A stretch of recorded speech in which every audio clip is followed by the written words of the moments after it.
Hi, my name is Lushin, and since It Chapter 2 is coming out in cinemas tomorrow, and I'm a huge fan of It Chapter 1, I thought, why not review the movie? Because I actually love watching the movie. I've seen it about 4 or 5 times since I seen it in cinema the first time, and no one ever really talks about this movie much, so I thought this is the perfect place to actually start talking about it. And since this movie came out 2 years ago, obviously, there's probably going to be spoilers in this review, so if you haven't seen it, you've been warned.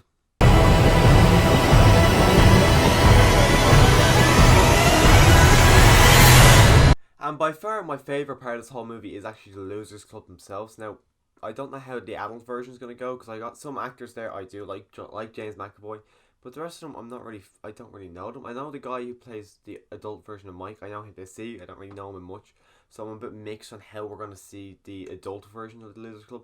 But the kid version, I thought all of them were just brilliant. You got some of them that weren't as good, like you got the great ones like Mike, Beverly, and Bill. Three great ones, and you got the middle tier. Like I don't know the kid's name now.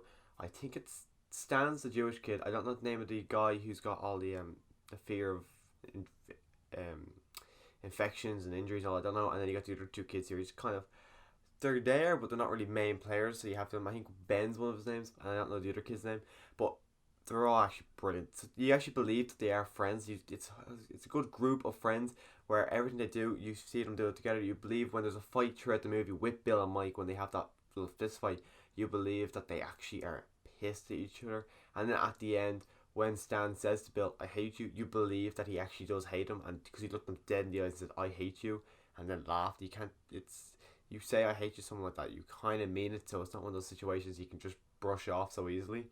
But my by far my favorite child actor in the movie is Finn Wolfhard, which is a big surprise because I don't like his character in Stranger Things, and they can play two completely different characters.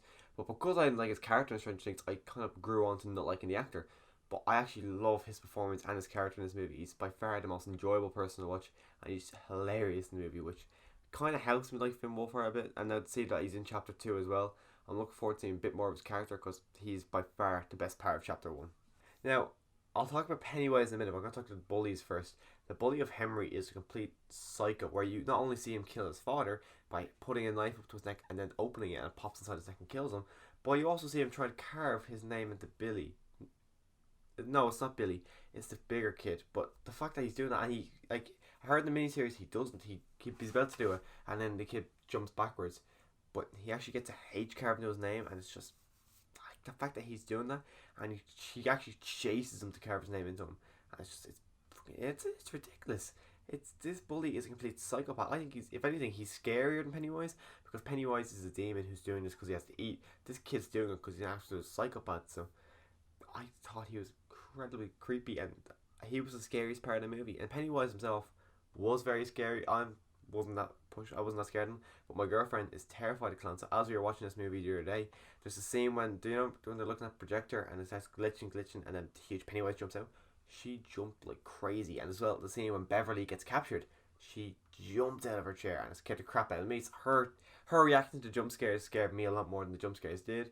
But just Pennywise's performance itself is amazing. You see, like in the scene when he's talking to Georgie in the sewer, and the water's dripping down his mouth, and he just doesn't care, and one eye starts wandering off in different directions.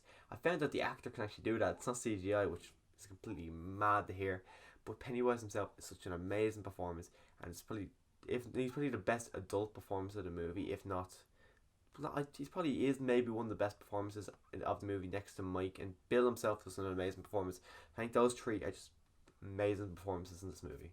I'd say the use of CGI helped this movie amazingly compared to the original, where you got the scene where Pennywise is opening his mouth as wide and just you see just rows upon rows of teeth.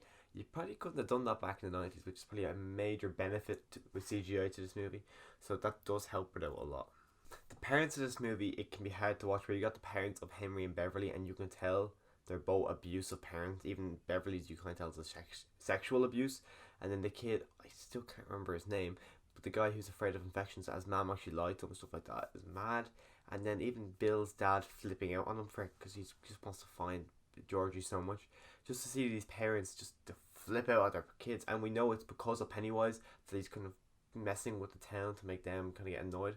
But still, just to see them do this to their kids is just because they're only 13. It's kind of bad to see. But overall, I really, really love this movie. I go back and forth between this and Logan for my favourite movie of 2017. But I probably have to go with this because I've only seen Logan maybe once after the cinema, maybe one and a half.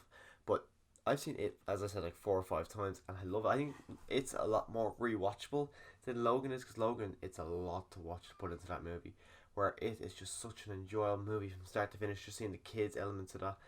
I just really love it. And if you haven't seen it, I would highly recommend you seeing this movie, especially with It Chapter 2 coming out. You're going to want to see It Chapter 2, so make sure to watch the first one so you can go and see the second one, because you're going to have to see the first one to see the second one. It's not one of those ones you can just skip over the first and go on the second. So just sit down. I think it's 2 hours 15, 2 hours and a half.